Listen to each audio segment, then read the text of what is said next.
Wonderful. Thank you so much both for speaking with me.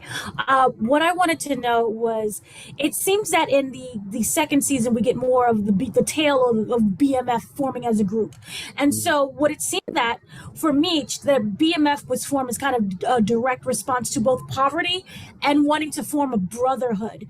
How do you feel, or can you talk about the importance of building this brotherhood in the second season with the mission of equality rather than the rivalry that we've seen before in other shows?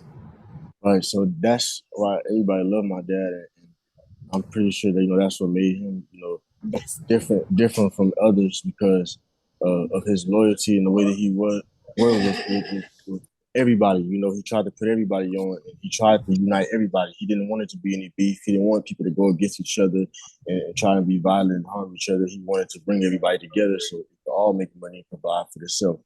So this season is going to show more of the brotherhood between Meech and Terry, and between Meech and other crews out wherever where I show you guys I go this season. I don't want to spoil anything, but definitely how Terry was trying to get back in the car business. This is going to show this season how he couldn't do that anymore just because him and my dad are so tight and they love what they do. He can't go against that, for anything as much as he tries to. So this season we showed that too, and I can't wait for you guys to see this the brotherhood because it's a crazy season, a lot to show. Wonderful. And for Miles, as B-Mickie, we know that the death of Kato is still in the back of his mind. He's kind of screwed up behind that. And there is a scene where he is promoted, and instead of that joyful, yay, second in command, it's played with such kind of not tension, but sadness. Can you talk about that scene and what it really meant for kind of B-Mickie getting promoted, knowing the cost that that may have on the group as a whole and on your future? Yeah, I feel like another part of that too, that was meeting in the back of his head was I feel like he didn't get the spot the way he wanted to. You feel me? And that was a big part of it. He was sticking beside them for so long, doing the necessarily things that he needed to do, and it just was given to him so easily. And why? And then in the timing, you know what I'm saying, timing of it, it was a bad, coincidence that I was going through something else, not only with my mother, what I'm saying, with Kato, but then we got Detective Bryant, on my ear too. So yeah, so it was a lot of things going on with him. So yeah. And there's a really interesting scene with voiceover kind of at the end of the episode about prey and predator.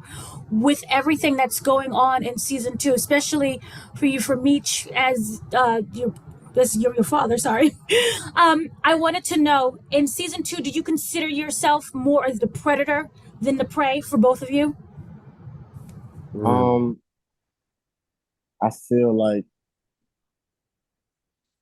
like I'm more prey this season, just mm, because this season is not about me going after Lamar anymore. Like like this season, I'm on to different things. I'm on to trying to expand and better my business. The first season, it was the friction between me and Lamar, and it was me trying to do my handle my business on the same end.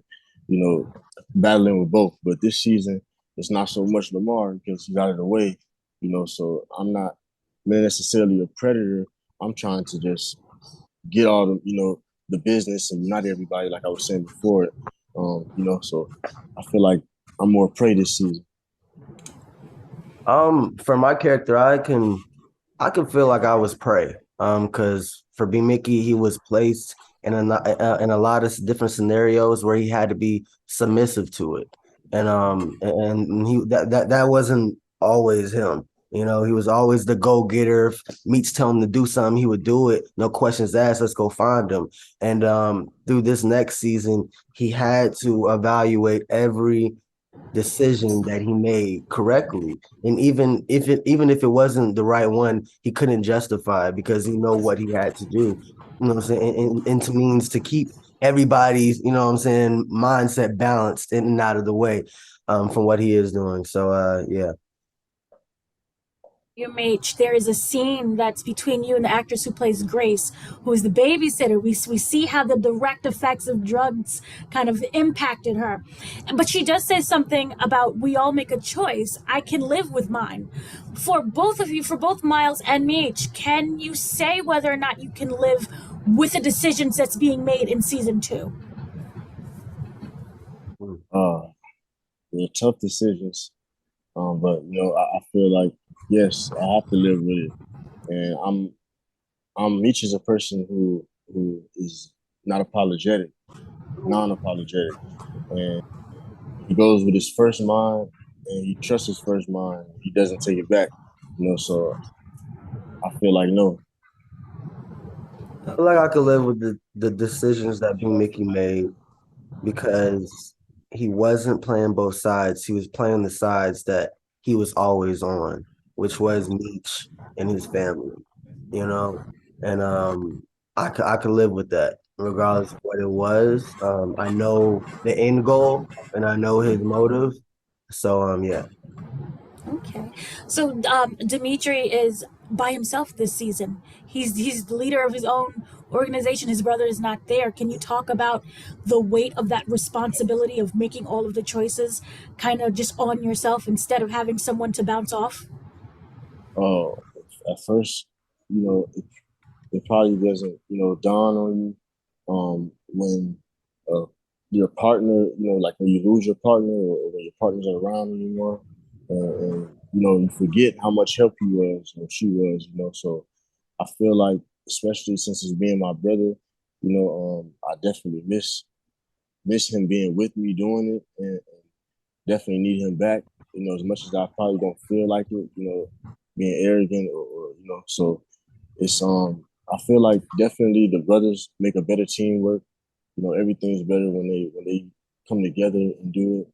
And it's a lot of weight on my shoulders this season, especially trying to do it without him because I have to go and connect and do relationships myself and try and help our business expand myself, So And what's really interesting, you're playing your father, obviously, through this series and also that we have. Was there something that you learned more about him that you didn't know before? a lot. I learned a lot about him that I didn't know. He always, excuse me, he always told me a lot. Just how he grew up and everything, what he had to deal with, but just living it is different, and seeing it and having to memorize the lines and having to study the storyline, and it being not far off from the truth. It's literally like crazy to me. Have just seeing how much stuff he had to deal with being so young and literally like he had to be grown at 17 years old. He was grown at 17. He was already paying bills. He made his first $1 million. He was already outside. He didn't have the regular opportunities like any other kid who could just go to school and do that. So it's crazy. Like, I still can't believe, like, to this day, it still blows my mind to just seeing and hearing about the stuff that he did back then. Like, he had to have a strong mind and be very smart and very brave. It's not a lot of people that can get that done for that long and touch as many lives and help people at the same time. And for Myles, I was wondering what is preventing B-Mickie from just running away from everything? Because it's a lot that he's dealing with. I feel like it's his mom. I don't even think that's a feeling. I mean, that's a fact. His mom was a big part of last season, the main reason why he left. And I was so grateful that they actually casted somebody for my mom this season, and I had numerous scenes with her. But yeah, I feel like that's the main reason why. It's not the money, it's not the drugs, it's not the assets that come. I'm saying, after that. It's his family, and that's was the only female that's left in his life, that he can say that he loves. So yeah, that's what's holding him back from even leaving. Thank you both for speaking with me. I truly love what I'm seeing in season 2. Thank you, So Dan. thank you. Thank you. Thank you. I appreciate you, man. I appreciate you. I love Spider-Man. Oh, thank you.